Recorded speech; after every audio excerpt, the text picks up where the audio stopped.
5장 10절에서 12절까지의 말씀입니다. 여호수아 5장 10절에서 12절까지의 말씀을 같이 보도록 하겠습니다. 여호수아 5장 10절에서 12절. 우리 말씀을 한 목소리로 같이 읽도록 하겠습니다. 같이 읽겠습니다. 또 이스라엘 자손들이 길갈에 진쳤고 그달 14일 저녁에는 여리고 평지에서 유월절을 지켰으며 유월절 이튿날에 그 땅의 소산물을 먹되 그 날에 무교병과 볶은 곡식을 먹었더라. 또 그 땅의 소산물을 먹은 다음 날에 만나가 그쳤으니 이스라엘 사람들이 다시는 만나를 얻지 못하였고 그 해에 가나안 땅에 소출을 먹었더라. 아멘. 예, 오늘은 만나가 그쳤을 때라는 제목으로 같이 말씀을 나누도록 하겠습니다. 혹시 식사하고 오십니까? 같이? 예, 많이 드시고 오세요? 아니면 그냥 적당하게 때우고 오십니까? 지금 든든하세요? 아니면 배고프세요? 어떠신가요? 예, 오늘 만나가 나와서 그냥 예, 여하튼 네, 식사는 꼭 챙기십시오. 예, 우리의 생명이 양식이 되기 때문에 꼭 챙기시길 바랍니다. 오늘 읽었던 본문은요, 잘 읽어보시지 않은 본문일 수 있습니다. 읽더라도 그냥 쉽게 지나칠 수 있는 본문이에요. 뭐 특별한 어떤 내용이나 뭐 기적적인 사건이 뭐 기록된 게 아닌 본문입니다. 그냥 그 이스라엘 백성들이 이제 출애굽해서 이 길갈, 이 여리고 평지에서 이제 건너와서 진을 치고 어떤 절기를 지켰는지 그런 일상적인 모습을 지금 간략하게 묘사하는 본문입니다. 예. 그래서 어떻게 보면 특별할 게 없어 보여요. 그냥 근데 오늘 읽었던 이 본문 앞 5장 내용하고요, 뒤에 연결되어 있는 이 6장 내용 사이에 기록되어 있는데 5장 6장이 되게 중요한 본문입니다. 그 사이에 기록된 본문이거든요. 짧은 구절인데 되게 의미가 있는 구절입니다. 참고로 이 말씀 이 앞장에 이 5장의 내용을 보시면 뭐가 나오냐면 할례 이야기가 나와요. 할례 아시죠? 이스라엘 백성들이 할례 받는 이야기가 나오는데 출애굽 당시에 모든 남자들은 할례를 받았습니다. 이게 하나님의 언약 백성이라는 상징적 행위로 반드시 성인 남자들은 다 할례를 받아야 합니다. 그래서 이렇게 출애굽을 했는데 이제 그들이 다 40년 안에 다 죽잖아요. 광야에서 다 죽게 됩니다. 근데 이 40년 기간 동안 새로 태어난 사람들이 있을 거 아니에요. 근데 그들은 아직 할례를 받지 못한 상태였습니다. 왜 할 수 없었냐면 이 광야라는 곳이 그래요. 광야라는 곳이 별로 이성적이지도 않고요. 그리고 늘 전쟁 준비를 했기 때문에 그러한 여유가 없었습니다. 그래서 이 여리고 땅, 이 가나안 땅에 들어와서 제일 먼저 한 것이 바로 이 할례입니다. 이 할례입니다. 가나안 땅에 들어오자마자 했던 게 할례입니다. 안정됐으니까 이제 좀 할 수 있을 만한 여건이 되니까 이 할례를 행했습니다. 그리고 이어서 보시면 6장엔 어떤 내용이 또 이어지냐면 이제 본격적인 가나안과의 정복 전쟁이 벌어져요. 여호수아의 가나안과의 전쟁. 근데 지도가 없어서 죄송해요. 이따 생각하시고 이 가나안 땅을 정복하려면요, 이 길갈에서 왼쪽으로 이 어디죠? 여리고 아이성을 통과해야 반드시 그 장벽을 넘어야만 가나안 땅을 정복해 갈 수 있습니다. 대단히 견고한 성입니다. 그런데 이 여리고 성과 아이성을 정복하기 위해서 이제 출정해서 가는데 출정하는 중간에 누구를 만나냐면 여호와의 군대 대장. 전에 개혁 한글판에는 그 군대 장관으로 기록되어 있어요. 이게 한마디로 그냥 하나님 보내신 천사라고 생각하시면 돼요. 여호와의 군대 대장, 여호와의 군대 장관, 그들이 딱 앞에 서 있습니다. 그러면서 그 말씀이 이 13절에서 15절에 기록되어 있는데 15절에 재밌는 말씀이 기록되어 있습니다. 15절에 뭐라고 기록되어 있냐면요, 제가 그냥 읽어드리면 어떤 내용이냐면 내 발에서 신을 벗으라는 이야기 나와요. 예. 내 발에서 신을 벗어라. 네가 선 곳은 거룩한 곳이다 라고 말을 합니다. 어디서 들어본 말씀 같지 않으세요? 근데 내 발에서 신을 벗어라. 이곳은 거룩한 땅이다. 누구한테 했던 말인데? 누구한테 했던 말입니까? 모세가 미디안 광야에서 이제 목동으로 있다가 하나님께 소명을 받잖아요. 호렙산에서. 그때 호렙산 올라갔더니 제일 먼저 했던 음성이 뭐였습니까? 이곳은 거룩한 곳이니 네 신발을 벗으라고 했잖아요. 똑같은 말씀이 기록되어 있습니다. 똑같은 표현입니다. 예. 무슨 의미일까요, 그러면요? 모세한테도 했던 말씀이고요. 지금 여호수아에게도 똑같이 지금 이 여리고성과 아이성을 정복하기 전에, 그 전에 먼저 여호와의 군대 장관이, 대장이 그 땅에서 신발을 벗으라고, 이곳은 거룩한 곳이다라고 말했던 이유. 왜 그랬을까요? 한번 잘 생각해 보십시오. 모세가 이스라엘을 해방시키라는, 애국에서 해방시키라는 그 소명을 받고 올라간 거잖아요. 올라갔는데 첫 출애굽의 사명을 갖고 올라간 거죠. 그러니까 그 소명을 받으려고. 근데 똑같은 음성이 지금 가나안 땅을 치러 가는데 그 음성을 들은 거잖아요. 그럼 어떤 의미입니까? 어떤 의미일까요? 그걸 보시면 어떤 의미겠습니까? 모세가 그 소명이 정말 대단한, 소중한, 어마어마한 사명이잖아요. 출애굽이라는 역사적 사명인데 지금 여호수아가 가나안 땅을 정복하는 것도 어떤 의미라는 거, 어떤 상징적 의미가 있다라는 겁니까? 제2의 출애굽만큼 중요한 것이라는 겁니다. 네가 밟고 있는 이 땅이 어떤 땅이다? 그냥 그런 땅이 아니라 거룩한 땅이라는 거예요. 하나님께서 너희에게 허락하신 이 가나안 땅이 거룩한 땅이라는 겁니다. 이걸 다시 한번 이 전쟁하러 가기 전에 일러주신 거예요. 이 땅은 거룩한 땅이야. 하나님께서 허락하신 거룩한 땅이라는 것을 다시 한번 밝히고 새롭게 각인시켜 주시는 겁니다.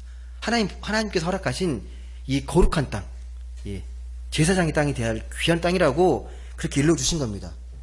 근데 오늘 본문이 그 사이에 있어요. 할례와 이 거룩한 백성과 그 거룩한 땅 그 사이에 있는 말씀입니다. 그러니까 가나안 땅에 와서, 이 길갈이라는 가나안 땅에 와서 했던 것을 있는 그대로 묘사하는데 그냥 보면 별 의미가 없어 보일 수 있는데요. 매우 중요한 본문입니다. 매우 중요한 본문입니다. 다시 한번 보십시오. 거의 3절밖에 되지 않는데 먼저 이스라엘 자손들이 길갈이라는 땅, 길갈과 여리고 평지는 거의 근처라고 생각하시면 됩니다. 근데 거기에서 뭘 했습니까? 제일 먼저 했던 게 뒤를 치고 난 뒤에 어떤 절기를 지켰다고 기록되어 있습니까? 6월절입니다.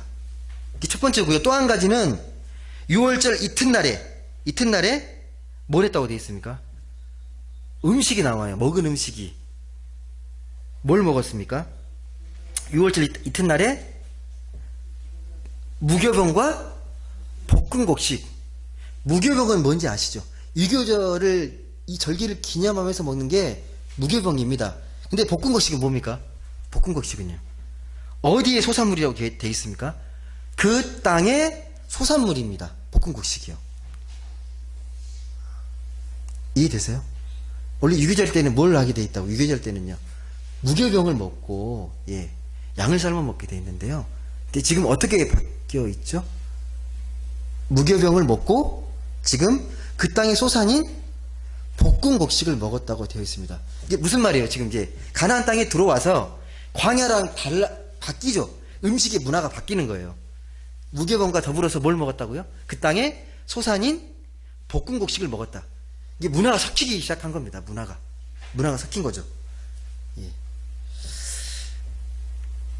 한 가지 더, 마지막 보시면 12절에 그 땅의 소산물을 먹은 다음에 어떻게 되었다? 만나가 그쳤다라고 기록되어 있습니다.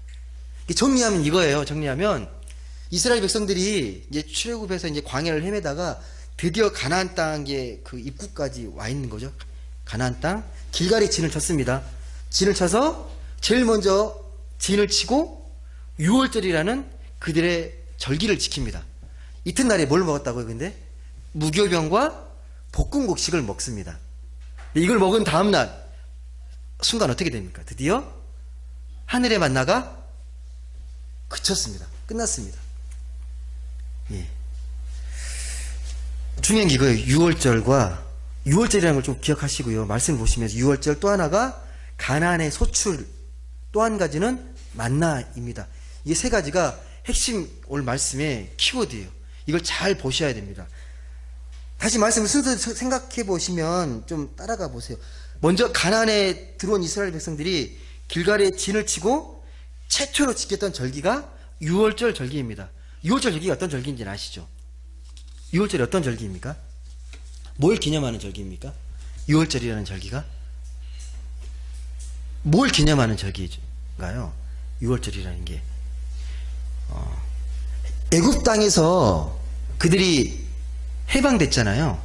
근데 특별한 사건이 반드시 중요합니다. 이 유월절에서는요, 어떤 경험이 강조가 되냐면 애굽 땅에서 노예처럼 비참하게 살았던 이 이스라엘 백성들, 히브리 백성들을 하나님께서 긍휼히 여기셔서 모세를 부리시고 그의 손길을 통해서 구출해 냅니다. 근데 그 당시에 강대국이었던 애굽이 노예를 쉽게 놓아주지 않잖아요. 그래서 끊임없이 하나님이 이적과 기사를 베풉니다. 10가지 재앙을 막 하잖아요. 예. 피기, 박도금의 흑장, 이게 10개 재앙인데 안 됐자 마지막 어떤 재앙까지 내립니까? 예. 가장 끔찍한 재앙입니다. 그 어떤 재앙보다도요, 장자의 죽음이죠.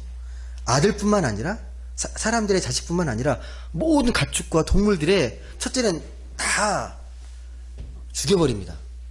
근데 그 땅 안에 있는데 유일하게 살아남은 백성들이 누구입니까?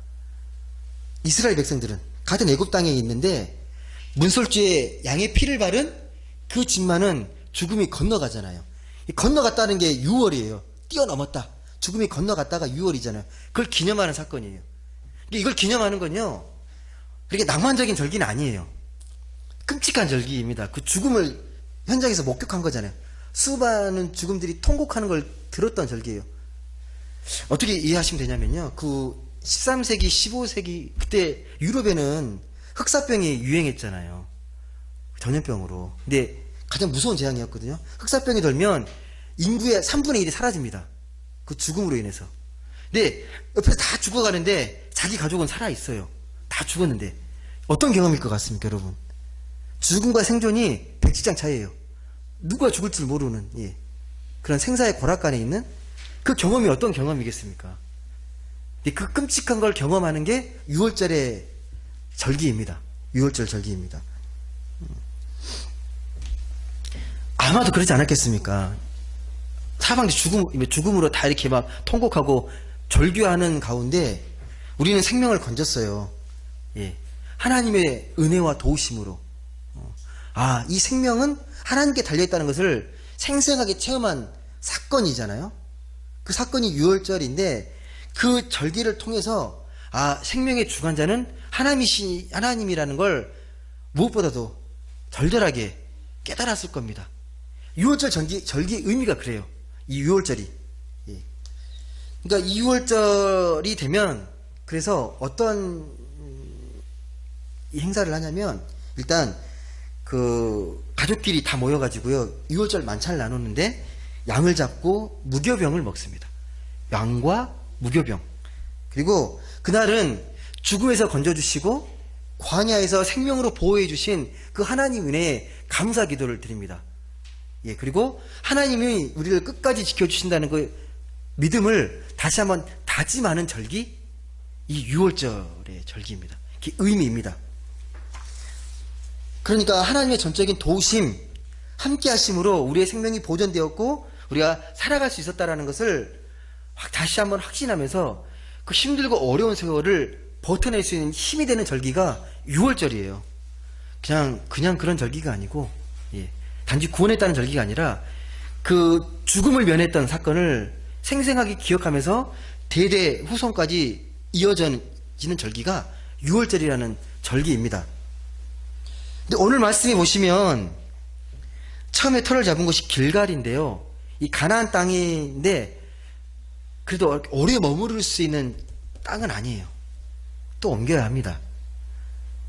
그래도 더 중요한 게 뭐냐면 광야가 아니라는 게 되게 중요해요. 광야 땅이 아니라는 거. 예. 광야에서 아무리 하나님이 지켜주셔도요, 광야는 광야예요. 솔직히 그렇잖아요. 예. 광야의 그 삭막함과 생명이 자라나지 않는 그 현장.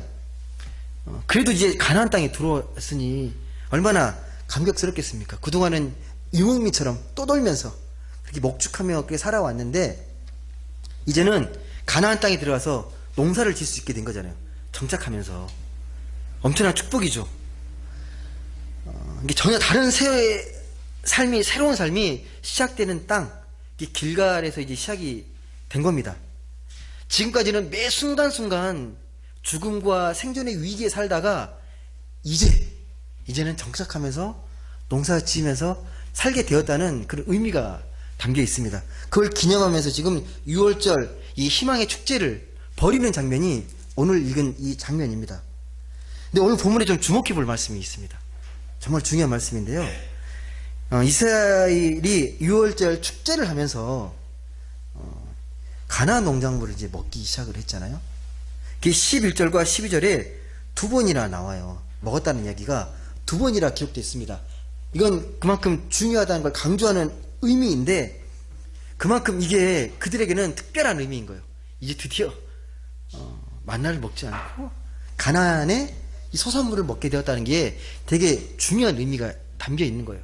그걸 이제 기록을 한 겁니다. 아무튼 광야 생활하는 이스라엘 백성들에게는 이 가나안은 정말 하나님이 말씀하신 이 젖과 꿀이 흐르는 그런 땅입니다. 네, 여러분, 이 젖과 꿀이 흐르는 땅이라니까 되게 막 풍요롭고 막 그렇게 생각하시는데 실제적으로 그런 땅은 아니에요. 우리가 객관적으로 생각하는 그런 막 풍성하고 그런 땅이 아닙니다. 그냥 팔레스타인 땅을 생각하시면 돼요. 그러니까 다른 인근 땅에 비하해서 상대적으로 농사를 그래도 지을 수 있는 그나마 그런 땅이에요. 우리나라 옥토랑 비교하시면 안 돼요. 그래도 그 땅에서 농사를 지을 수 있다는 건 어마어마한 거예요. 그렇잖아요. 그런 땅입니다. 상대적으로 젖과 꿀이 흐르는 땅이에요. 예, 거기에 오늘 말씀에 나오는 그런 땅입니다.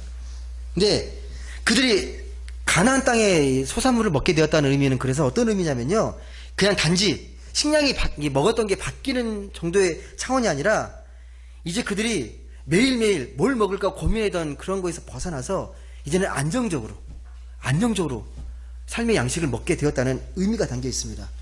그냥 이렇게 생각하시면 되죠. 우리가 6.25로 완전 이 땅이 폐허가 됐잖아요. 하루하루 매 순간순간 이 생존의 위기에서 살다가 이제 그걸 다 극복하고 이제 막 풍요롭진 않더라도 먹고 살게 되는 형편, 그렇게 좀 보시면 돼요. 지금 이스라엘에게는 그래요.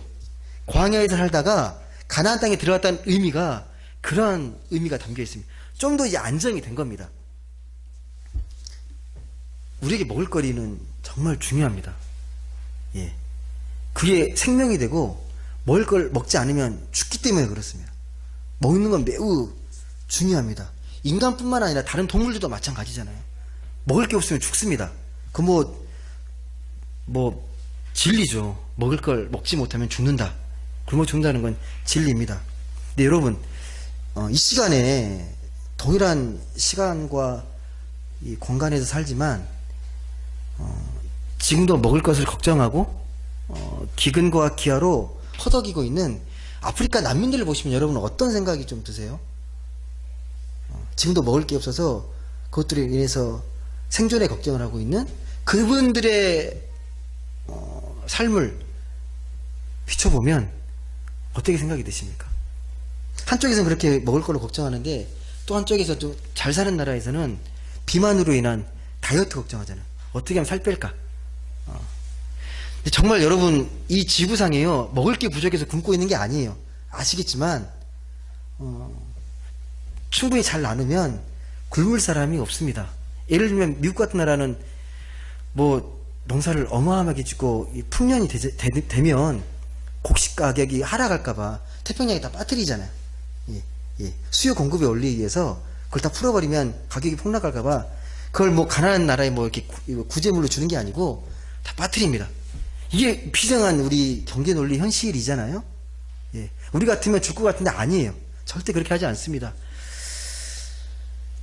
여러분, 우리가 뭐 경제가 어려워지고 형편이 나아지지 않다라고 이렇게 되게 힘들어하는 게 뭐 사방에서 들리는데 냉정하게 한번 생각을 해보세요. 그러니까 정직히 돌아보면 만족스럽지는 않더라도 먹고는 살잖아요. 밥은 먹고 살죠. 밥을 끼니를 굶을까 걱정하진 않잖아요.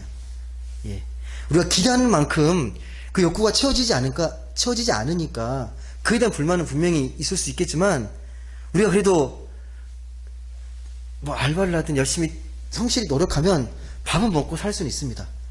이게 삶의 만족도는 다를 수 있는데요. 이게 지금의 문제는 어떻게 보면 절대적인 어떤 빈곤이 아니라 상대적인 빈곤의 문제라는 겁니다.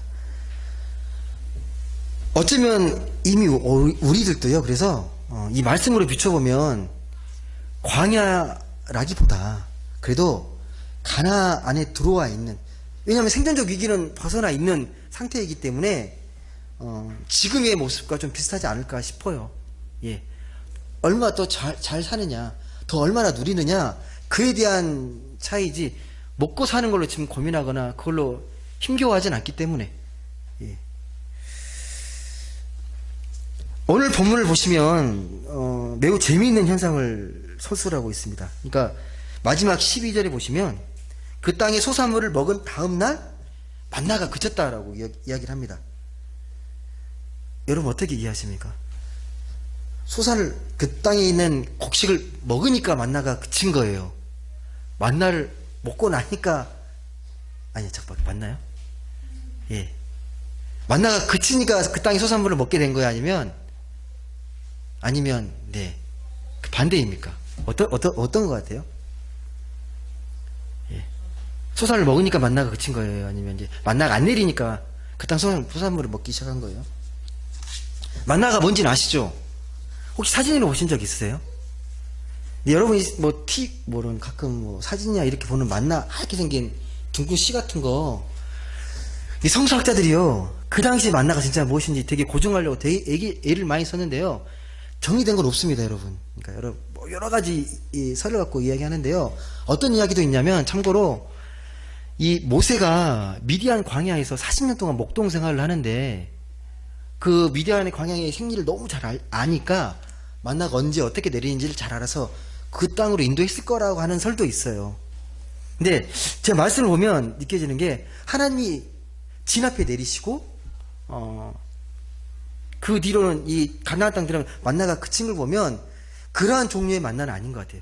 새벽에 이슬처럼 맺히는 건 있습니다. 그걸 만이라고 지금도 이 고대 근동가에서는 이야기하는데 하나님이 말씀하시는 만나로 좀 다른 것 같아요. 여하튼 간에 이 만나를 먹고 살았던 이 광야 시절의 이스라엘 백성들은 이 만나를 어떻게 먹었을 것 같습니까? 맛있게 먹었을까요? 이 만나가 새벽에 내리잖아요. 그러니까 매일 아침마다 내리는데 그 진 앞에 내립니다. 근데 거둘 때 그 원칙이 있죠. 이 만나를 거둘 때 많이 열려있다고 많이 거두어 갑니까? 아니죠. 원칙이 뭡니까? 오늘 하루 우리 식구들이 먹을 수 있는 만큼만 딱 거둬야 되잖아요. 공연히 내일 걱정하고 더 먹고 싶어 더 걷게 되면요, 남겨두면요, 다 상해서 썩어버리잖아요. 그게 만나입니다. 근데 그런 만나가 이제 그친 거예요. 그 만나가 더 이상 열리지 않습니다. 만나라는 음식이 어땠을까? 여러분, 아무리 맛있는 음식도 그 매일 그걸 먹으라 그러면 맛있게 드실 수 있을까요? 그냥 살기 위해서 먹을 수는 있는데 맛있게 먹기 힘들 거예요. 어떻게 만들어 먹었다는 거 나와요. 뭐 절구에 찧어서 기름과 과자에 이렇게 섞어서 이렇게 먹었다 이렇게 돼 있는데, 과자를 밥처럼 여러분 먹을 수 있습니까?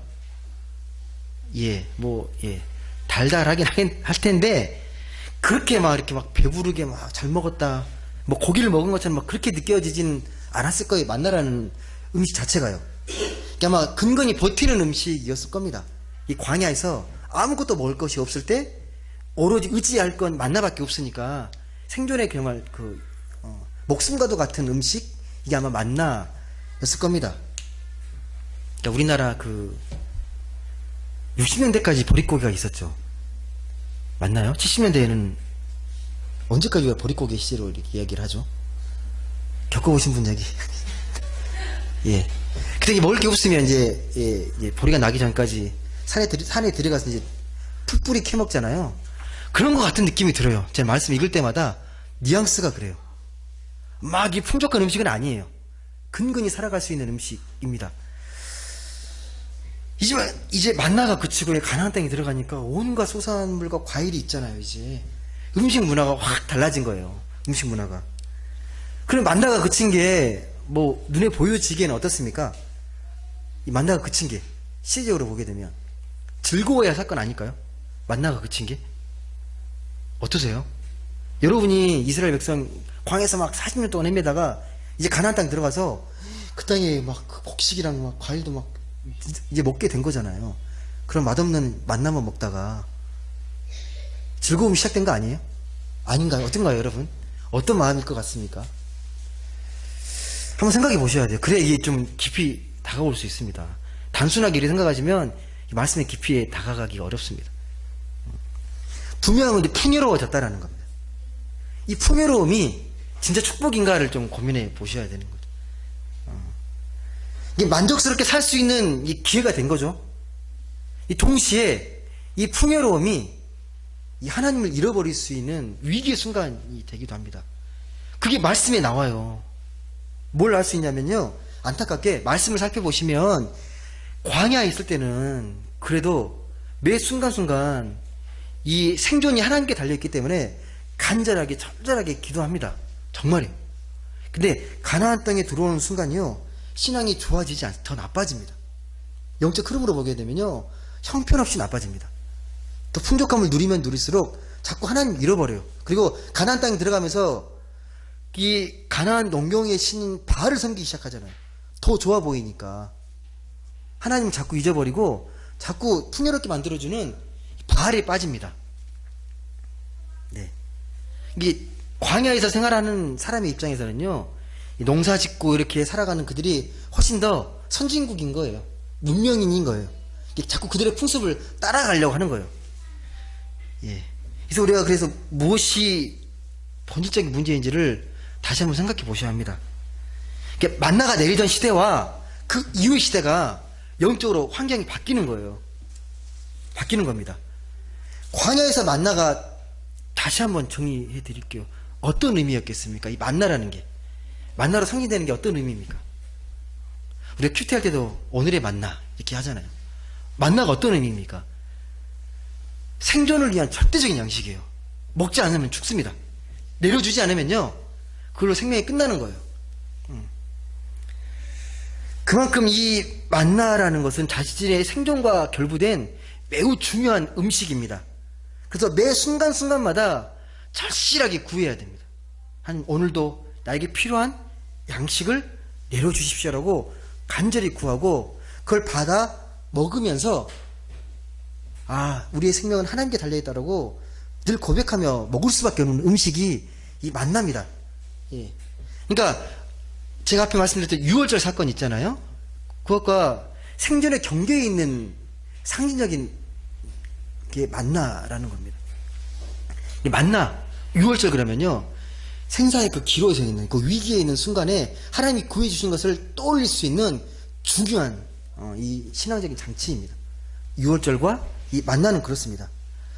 여러분, 보통 생존의 경계에 처하게 되면, 죽음의 위기, 생존의 위기에 처하게 되면 사람들은 보통 두 가지 태도를 보여요. 그렇지 않습니까? 생존이 급급해져 가지고 점점점 비굴해지는 거죠. 비굴해지고 비굴해져도 안 되면 최악의 선택을 하게 되는 겁니다. 생존의 위기에서, 생존의 위기에서. 반면 한쪽에서는 생존의 위기에서 진짜 거룩한 삶을 경험하게 되기도 합니다. 그게 누구냐면 이스라엘 백성이에요. 광야에서 그 생존적 위기에서 우리가 막 투덜대고 불만 간다고 욕하지만요. 그래도 그 생존의 위기에서 하나님을 가장 많이 부르짖고 하나님을 가장 많이 찾았던 백성이 이스라엘입니다. 절실하게 하나님을 경험할 수밖에 없었던 환경을 그렇게 그걸 인정하고 살아왔습니다. 비록 생존의 위기가 다가오면 되게 두렵고 불안하고 힘들잖아요. 예. 그만큼 더 절실하게 하나님을 찾게 되는 거죠. 사람에게도 안 되고 다 안 되니까 하나님만 의지하게 되는 거죠. 하나님 도우심 아니면 살아날 방도가 없으니까 절실하게 간절하게 하나님을 찾게 됩니다. 모세율법이요. 어디에서 선포가 됐습니까? 가나안 땅에서 모세율법이요. 광야에서 선포됐어요. 무슨 의미겠습니까? 너희는 전적으로 하나님만 의지해야 너희가 하나님의 축복을 받을 수 있다라고 이야기한 거잖아요. 예. 말씀에 순종해야 된다. 이 순간 하나님밖에는 너희가 의지할 게 없다라고 그렇게 말씀하면서 십계명을 던진 거잖아요. 꼭 지켜라. 그리고 제일 먼저 한 게 우상 숭배하지 말라는 거잖아요. 우상 숭배하지 말라고. 그러니까 이 만나가 그쳤다는 건 무슨 의미가 있냐면 만나로 상징되는 이제 거룩한 시대가 끝났다는 의미가 될 수 있습니다. 만나가 그친 게요. 말씀을 맺겠습니다. 그렇다면요, 오늘 우리는, 여러분은 지금 만나의 시대를 살아가는 것 같습니까? 아니면 만나 이후의 시대를 살고 있는 것 같습니까? 어떻습니까? 여러분의 삶을 잘 보세요. 지금 만나와 같은 광야에 서 있는지, 안 그러면 그래도 막 풍족하지는 않지만 그래도 가나안 땅에 있는 것 같은 것인지, 어디에 있는 것 같습니까? 잘 보시면 대부분 그래도 일상적인 삶이 거의 만나 이유일 거예요. 그래도 순간순간 광야 같은 순간이 있긴 하죠. 대부분의 삶의 자리는 아마 이 가나안 땅에서의 모습이지 않을까 싶습니다.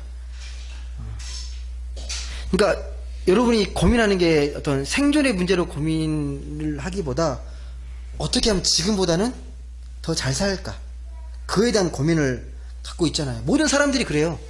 모든 사람들이 먹고 사는 문제의 그런 수준이 아니라 어떻게 하면 더 잘 살 것인가. 그래서 나랑 비슷한 사람이 더 잘 먹고 잘 살면 힘들잖아요. 배가 아프고 못 살겠고 견디기 힘들고. 이게 절대적 빈곤이 아니라 상대적 빈곤의 시대를 살아가는 거죠. 물론 기독교인이라고 해서 궁핍하게 살아야 하는 게 아닙니다.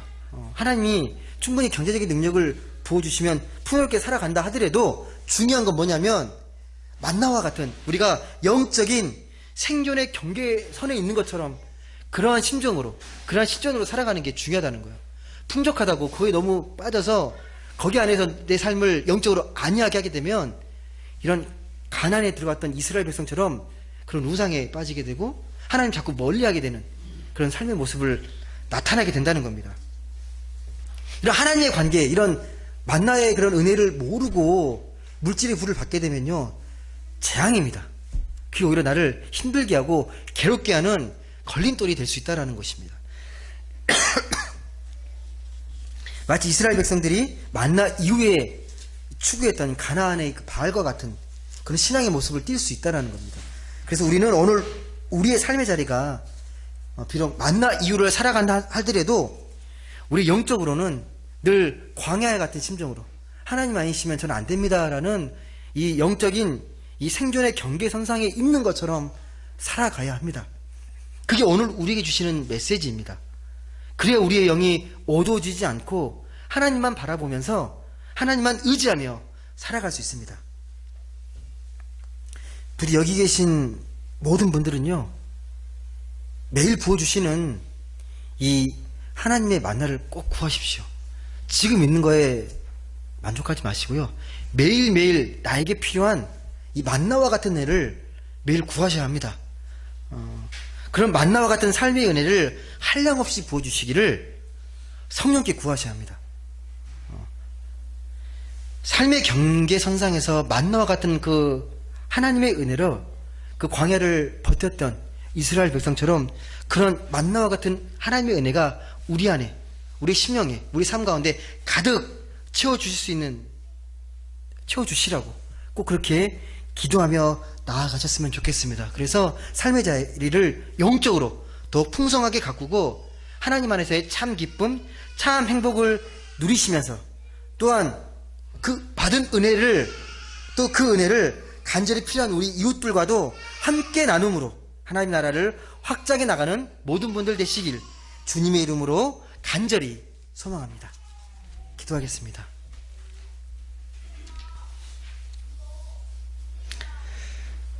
사랑의 하나님, 감사합니다. 매일매일 우리에게 부어주시는 만나와 같은 은혜가 있음을 고백합니다. 하지만 그 은혜를 너무 가벼이 여기고 당연한 것처럼 여기고 때로는 별거 아닌 것처럼 여기는 우리의 모습은 아닌지 다시금 돌아보게 됩니다. 우리 안에 정말 하나님을 향한 간절한, 절실한 그런 은혜를 구할 수 있는 마음을 허락해 주옵소서. 진정한 하나님의 은혜를 구하며 그 만나의 은혜를 통하여서 우리의 삶의 자리가 더욱더 풍성해지고 그 풍성한 은혜를 통해 우리의 삶이 참 기쁨과 행복으로 가득할 수 있도록 주님 역사하여 주옵소서. 그 은혜를 우리 안으로 끝내는 것이 아니라 필요한 이웃들에게 함께 나누고 또 베풀므로 인해서 그 만나의 은혜가 이 땅 가운데 하나님 나라 가운데 가득할 수 있도록 주님 역사하여 주옵소서. 감사드리며 사랑이 많으신 예수님의 이름으로 기도드립니다. 아멘. 찬송가 103